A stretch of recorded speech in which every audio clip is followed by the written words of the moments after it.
안녕하세요. 역사 돋보기입니다. 우리 한국사의 왕조들 가운데 신라는 유독 국력이 약하다는 편견이 있습니다. 나름 삼국까지 통일한 국가인데 말이죠. 우리 역사 속 유일하게 1000년이나 이어진 국가였기에 물론 어두운 역사도 있었지만 신라를 1000년간이나 유지하는 역사 속에서 크게 활약했던 명장들도 분명 있었습니다. 다만 신라는 고구려나 다른 국가들에 비해 군사력이 돋보이는 국가가 아니다 보니 신라시대의 뛰어난 무장들에 대한 관심도가 덜한 편인데요. 이번 영상에서는 잘 알려지지 않은 신라시대 최고의 명장들을 소개해드리도록 하겠습니다. 시작에 앞서 너무나도 유명한 김유신은 빼도록 하겠습니다. 첫 번째 신라의 무장은 신라의 4대 군주 탈해 이세금 때의 거도입니다. 기존 경주에 국한되어 있던 신라는 탈해 이세금 때 지금의 울산과 부산까지 영토를 확장했는데요. 당시 울산에는 우시산국이, 부산에는 거칠산국이라는 소국이 있었습니다. 울산이나 부산이나 신라의 경주와 먼 거리에 있는 곳이 아니다 보니 울산의 우시산국과 부산의 거칠산국은 신라의 걱정거리였는데 정확히 어디인지 기록되어 있지는 않으나 변경 관리였던 거도가 기병대를 오랜 시간 육성합니다. 그런데 기병대를 훈련할 때 마치 노는 것처럼 행사를 치르는 것처럼 꾸미는 바람에 울산의 우시산국이나 부산의 거칠산국은 전쟁을 위한 준비라고 인지하지 못했습니다. 거도는 그동안 키운 기병대를 동원해 울산의 우시산국과 부산의 거칠산국을 기습하였고 두 나라를 멸망시킨 뒤 신라로 편입시켰습니다. 이는 신라가 외부 국가를 무너뜨리고 흡수한 첫 사례였죠. 다음 소개해드릴 신라의 무장은 신라의 전성기였던 6세기 때의 명장 이사부입니다. 이사부는 왕족 출신이고요. 신라 22대 왕 지증왕 시절 지증왕이 가장 총애하던 신하 중 한 사람이었습니다. 이사부는 청년 장교 시절 앞서 소개해드린 거도의 일화에 영향을 받아 마치 축제를 벌이는 식으로 적국을 속여 기병대를 훈련시켜 가야국을 복속시켰다고 합니다. 다만 여기서 말하는 가야국이 어디인지는 정확한 기록이 전해지지는 않습니다. 512년 이사부는 현재의 강원도 삼척에 해당하는 아슬라주의 군주에 임명됩니다. 삼척의 책임자로 있던 이사부는 그 해 지금의 울릉도에 있던 국가 우산국 정벌을 단행합니다. 어쩌면 애초에 지증왕이 이사부를 아슬라주의 군주로 삼은 것이 우산국 정벌이 목적이었을지도 모릅니다. 이사부는 병사들에게 나무로 맹수의 형상을 많이 만들어 전함에 싣고 울릉도 해안가에 가서 우산국의 사람들에게 이렇게 말했다고 합니다. 너희들이 만약 항복하지 않는다면 이 맹수들을 풀어놓아서 밟아 죽이겠다. 이에 우산국 사람들이 겁을 먹고 이사부에게 항복하면서 우산국은 신라령으로 복속됩니다. 이후 이사부는 지증왕, 법흥왕, 진흥왕 대를 거쳐서 신라 조정의 원로 대신이 됩니다. 특히 진흥왕 제위 초기에는 진흥왕이 너무 어린 나이에 즉위하여 태후의 섭정을 받았는데 이때 어느 날 국방부 장관에 해당하는 병부령이 되어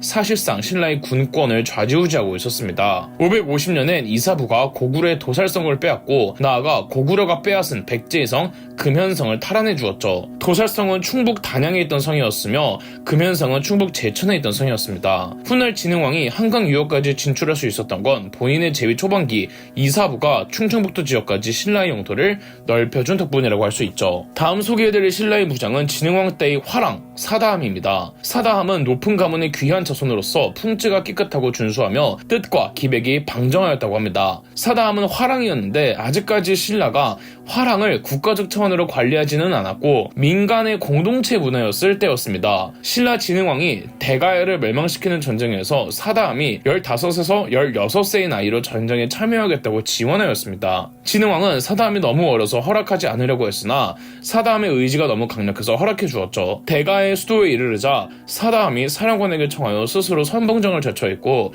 사다함은 기병 5천으로 기습 공격으로 대가의 수도를 공격해 대가를 함락시켰습니다. 사다함에게 크게 영향을 받은 진흥왕은 이후 화랑 제도를 국가적 차원의 교육 정책으로 삼았죠. 다음 신라의 무장은 김우력 장군입니다. 김우력 장군은 금관가야 마지막 왕, 구형왕의 아들입니다. 진흥왕 이전 법흥왕 때 금관가는 신라의 병합이 되었는데 금관가의 마지막 왕 구형왕은 굳이 신라와 전투를 치르지 않고 항복하여 신라 왕실에선 금관가야 왕실에게 진골 귀족의 골품을 하사해 주었죠. 구형왕의 아들 김우력은 신라의 장군이 되었는데 신라의 진흥왕 때 백제와 힘을 합쳐 고구려를 공격해 한강 유역을 차지한 뒤 한강 유역의 상류를 신라가, 한강 유역의 하류를 백제가 가져갑니다. 진흥왕은 한강 유역 상류 지역을 신주라는 지명을 내렸고 김무력을 신주의 군주로 임명합니다. 하지만 신라의 진흥왕은 백제가 차지하고 있던 한강 유역의 하류까지 차지해버립니다. 신라의 배신에 화가 난 백제의 성왕은 충청도 방면에서 신라를 공격했습니다. 성왕이 마음 놓고 충청도 방면에서 신라를 공격한 건 한강 유역으로 진출한 신라의 허리를 끊고 또 고구려가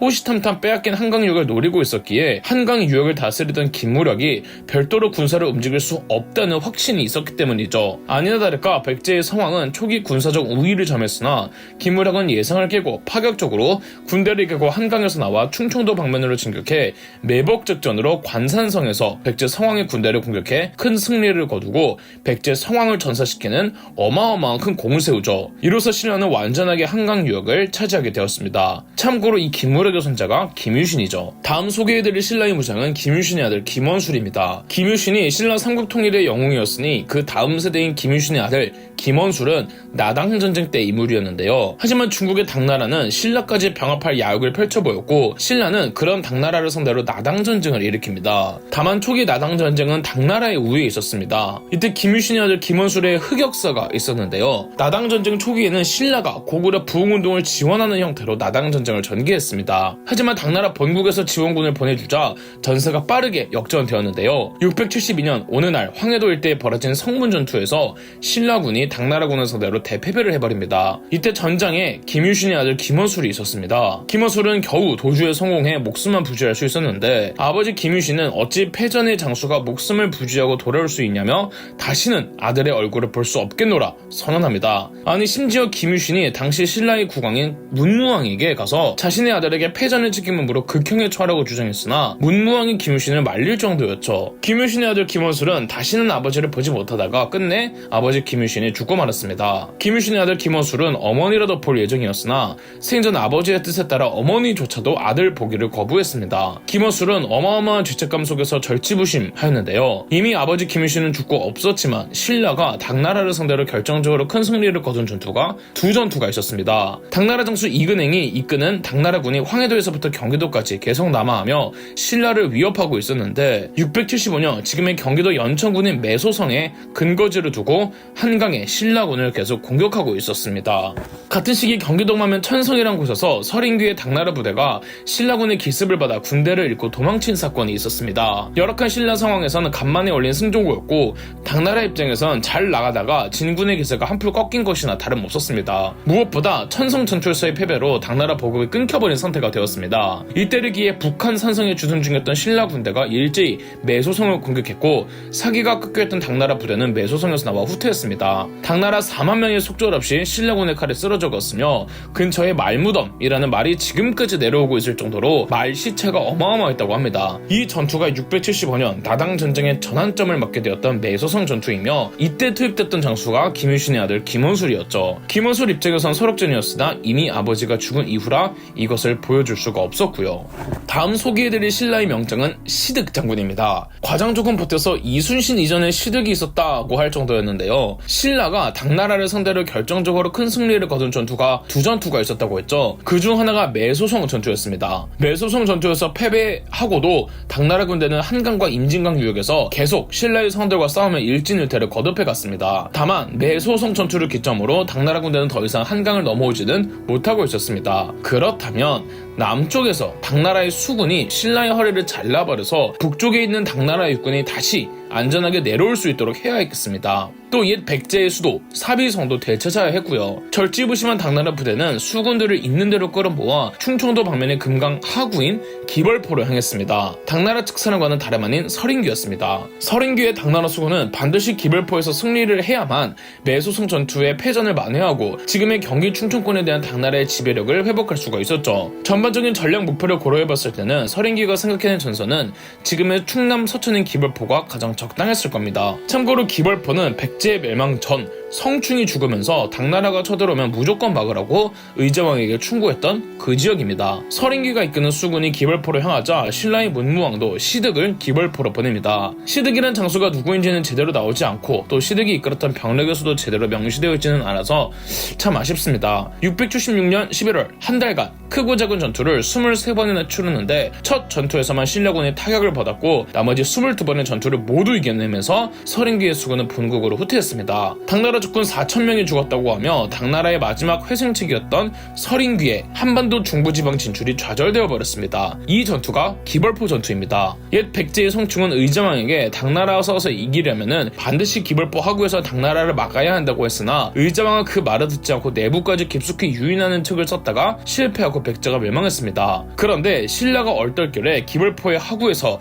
당나라를 막아냈고 나당 전쟁을 승리로 이끌었으니 성충의 예언은 어떻게 보면 정확했던 거죠. 기벌포 회전을 끝으로 나당 전쟁은 신라의 승리로 끝나며 신라는 삼국 통일을 이루게 됩니다. 이렇게 신라의 명정들을 소개해드렸는데 혹시 떠오르시는 또 다른 신라의 명정이 있다면 말씀해주세요. 그럼 역사 돋보기였습니다.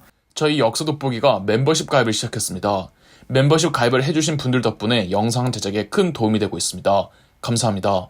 영상 재미있으셨다면 구독과 좋아요, 알림 설정까지 해주시면 감사드리겠습니다.